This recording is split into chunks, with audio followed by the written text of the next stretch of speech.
Faith is Goodman Brown's young wife. They have been married for 3 months. She is believed to symbolize his spiritual faith, and her pink ribbons are mentioned by the author as a symbol of her innocence.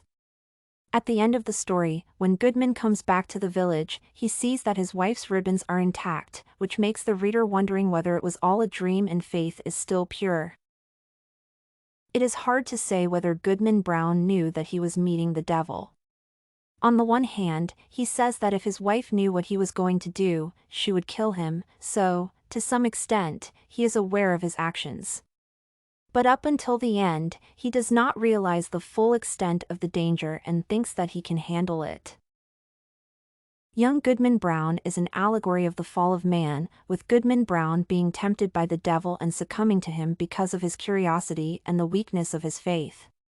He is not fully aware of the danger and cannot help himself from wanting to know what lies behind the forest. Like Eve in the books of Genesis, he is punished for his curiosity by being deprived of the joy in his life. It is not a model to follow, but it is a model that all people go through over the course of their lives. It can be said that the devil does not force Goodman Brown into temptation but rather slowly lures him into it, playing on his curiosity.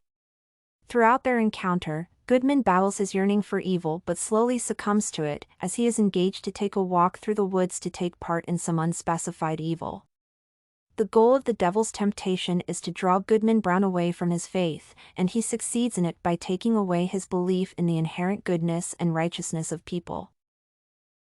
Young Goodman Brown is an allegory of the fall of man, who turns away from faith out of curiosity.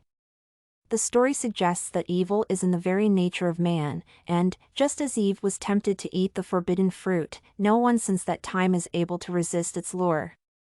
Despite being good and righteous, Goodman Brown is drawn away from his wife into the night to take a walk along the forest to participate in some unknown evil. He is unable to resist the temptation, and, at the same time, believes that he is strong and can handle it. Think not to frighten me with your deviltry. You may as well fear me as he fear you. His curiosity makes him pursue the path to the end, and although he is not converted to evil himself, he gains the knowledge that ruins his happiness forever. In the course of his journey, Goodman Brown learns that all people, whom he believed to be faithful and righteous, have long been worshipping the devil and living in sin. He comes to a painful realization that all people are inherently evil, and that the religion that they practice in their everyday lives is merely a disguise for their true nature. This knowledge transforms him and makes him withdraw himself from the world and turn away from faith. He does not accept his place among other sinners, but, being used to put faith in the other's goodness as a source of his own beliefs and morality, he loses his will to live. Everything you need for studies, essay samples, writing tools, and tips, you can find at studycorgi.com.